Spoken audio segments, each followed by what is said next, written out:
Vos pensées sont incroyablement puissantes. Choisissez judicieusement à quoi vous accordez votre attention, car là où va votre attention, votre énergie coule. Et là où l'énergie coule, les choses se manifestent. Récemment, le neuroscientifique Joe Dispenza et son équipe de chercheurs du HeartMath Institute ont découvert la véritable clé pour manifester.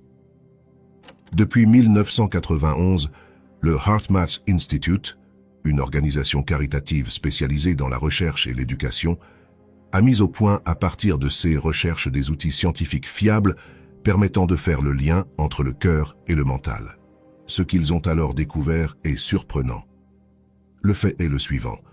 Afin de se créer un nouvel avenir, une personne doit associer une intention claire, soit une cohérence cérébrale, à une émotion élevée, soit une cohérence cardiaque. Les recherches du HeartMath Institute ont prouvé qu'en combinant une attention ou une pensée à un sentiment ou une émotion, nous pouvons changer notre énergie biologique, et donc notre vie. C'est l'union du cœur et de l'esprit qui produit des effets mesurables sur la matière, et qui nous permet biologiquement de cesser de vivre dans le passé pour nous ouvrir à un avenir nouveau, et donc à manifester. Comme l'explique la physique quantique, tout est énergie, et c'est tout ce qu'il y a à savoir. Correspondez à la fréquence de la réalité que vous voulez, et vous ne pouvez pas ne pas l'obtenir. C'est de la physique. Mais pour ce faire, il faut établir une cohérence entre le cœur et l'esprit, associer les émotions à l'intention. Voyez une intention claire comme une charge électrique contenant l'information que vous désirez manifester, et l'émotion supérieure comme le moteur qui va propulser votre intention, soit sa charge magnétique. Sans la combinaison des deux, la manifestation est impossible, car il y a une incohérence. Par exemple, si vous manifestez l'intention de réussir votre carrière, mais que vous y associez des émotions basses, telles que de la peur, de l'anxiété ou de l'incertitude, celle-ci n'est pas cohérente. C'est-à-dire que votre intention ne sera pas en accord avec votre émotion ressentie. Il est indispensable d'aligner l'intention avec l'émotion. Supposons que vous souhaitez manifester une nouvelle carrière bien rémunérée, où vous serez votre propre patron, ayant votre propre liberté. Pour ce faire, vous allez devoir imaginer cette scène aussi précisément que possible, en faisant le vide dans votre esprit.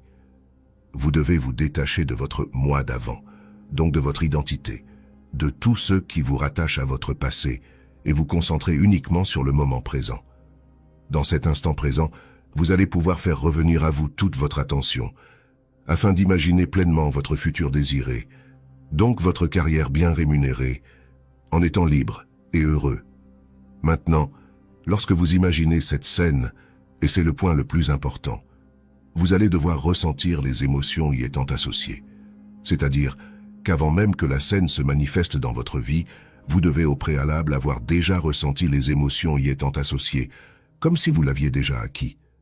Lorsque vous êtes en train d'imaginer cette scène, vous êtes en train de la vivre et de la ressentir.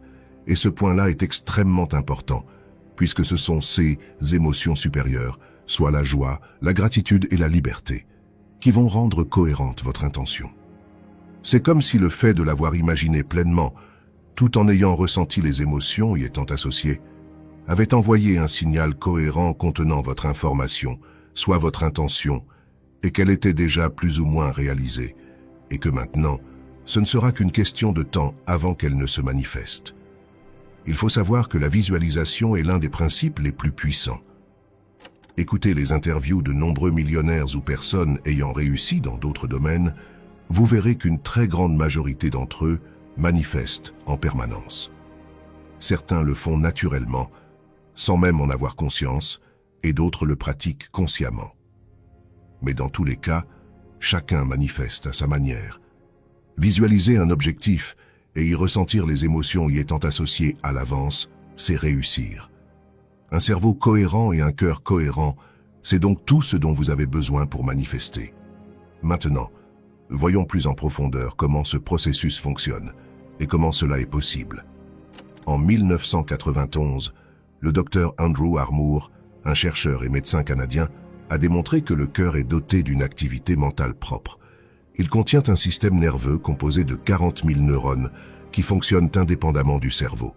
Il a été baptisé « système nerveux intrinsèque du cœur ».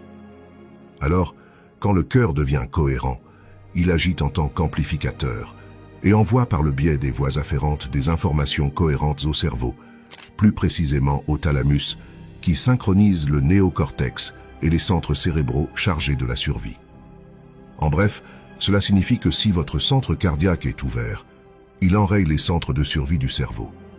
Les centres de survie du cerveau sont les régions qui s'activent lorsque nous entrons en mode survie à cause d'un danger.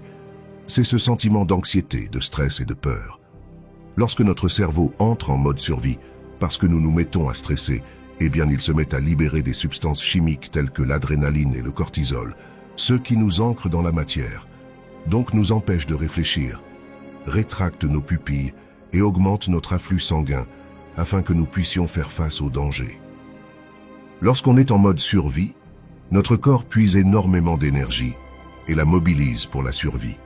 Et automatiquement, il reste moins d'énergie pour les fonctions telles que le système immunitaire, la réflexion, la régénération cellulaire, etc.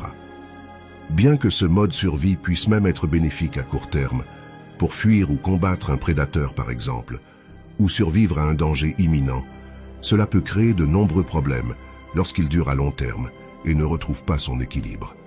C'est ce qu'on appelle le stress chronique.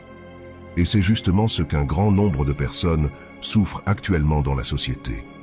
La pression due au travail, aux factures, au manque d'argent, aux réseaux sociaux, à l'actualité et j'en passe, génère constamment de l'anxiété chez de nombreuses personnes.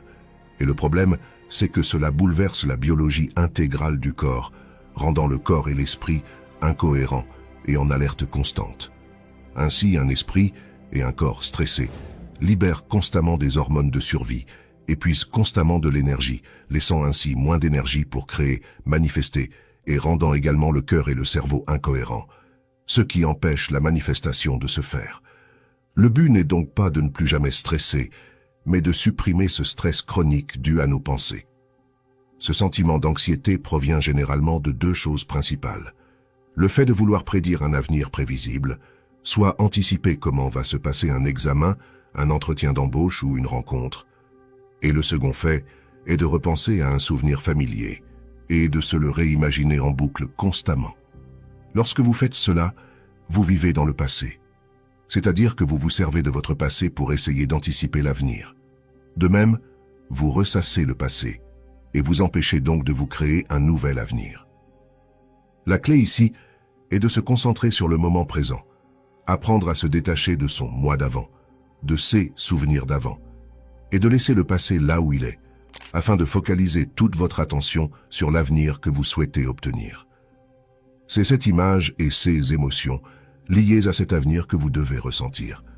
Imaginez qu'en délaissant vos pensées et émotions liées à votre moi d'avant, et qu'en vous ancrant dans le moment présent, en imaginant pleinement votre avenir, et en y ressentant les émotions élevées y étant associées, vous vous liez intimement à ce nouvel avenir, en vous y connectant.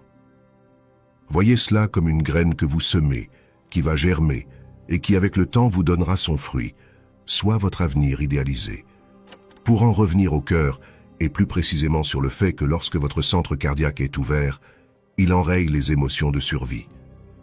Cela signifie donc que lorsque vous ressentez des émotions supérieures telles que l'amour, la joie et la gratitude, cela enraye les émotions liées au stress.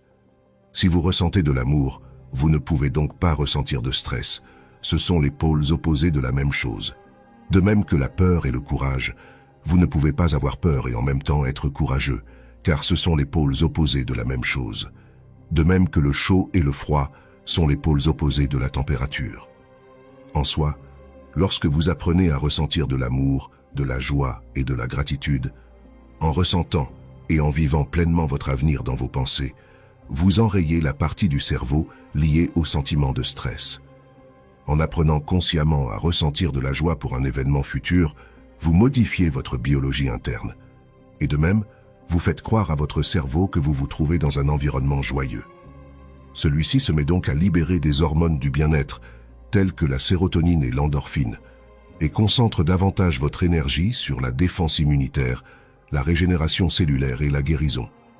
En bref, voyez les émotions de survie comme un ordre donné à votre corps, lui indiquant de mobiliser toute son énergie vers l'extérieur, Et à l'inverse, voyez les émotions du bonheur comme un ordre donné à votre corps, lui indiquant d'augmenter son énergie et de la mobiliser vers l'intérieur. Ainsi, lorsque votre énergie augmente, vous avez plus d'énergie pour créer. La clé est donc de croire aussi fermement que possible en votre rêve, comme étant déjà réalisé.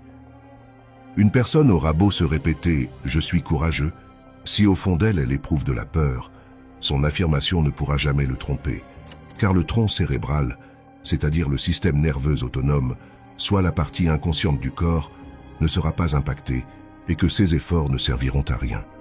Il faut savoir que le cerveau n'est pas capable de faire la différence entre une expérience réelle et une expérience de pensée. Mais pour qu'une expérience de pensée lui paraisse réelle, il faut y associer les émotions liées à cet événement, comme s'il était réellement vécu. Beaucoup de personnes réussissent à le faire dans le sens inverse, c'est-à-dire qu'elles réussissent à s'imaginer un événement futur stressant, comme échouer à un examen, puis elles ressentent les émotions de stress, de peur et d'échec liées à cet événement imaginé. Elles arrivent ainsi, par la simple pensée, à faire croire au cerveau qu'il est en train de vivre cette expérience dans la vraie vie, et l'incitent donc à passer en mode survie. Le principe est identique dans le cas inverse. De la même manière, en imaginant un futur de vos rêves, vous vous imaginez avec une carrière incroyable, heureux et libre. Vous pouvez y ressentir des émotions élevées comme de la gratitude. Et ainsi, vous faites croire à votre cerveau qu'il vit actuellement cet événement et influencez donc votre biologie. En effet, le corps croit que l'émotion que vous éprouvez est liée à une expérience extérieure. Ainsi, en ouvrant votre cœur et en vous entraînant à éprouver une émotion avant de vivre l'expérience qui la prouvera et en l'associant à une intention claire, le corps réagit comme s'il se trouvait déjà dans l'expérience à venir. Cette cohérence cérébrale cardiaque influence ensuite l'état chimique et votre énergie à plusieurs niveaux. Et comme je l'ai expliqué dans l'une de mes dernières vidéos, à l'échelle subatomique, dans le monde quantique, tout est interconnecté.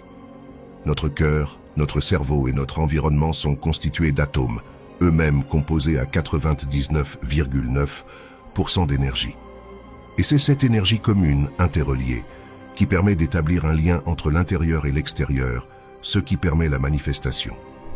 Ainsi, lorsque vous correspondez à la fréquence de la réalité que vous voulez, vous ne pouvez pas ne pas l'obtenir, c'est de la physique. Tout est question de probabilité, et tout est possible à celui qui croit. Croire, c'est réussir, et passer à l'action, c'est commencer.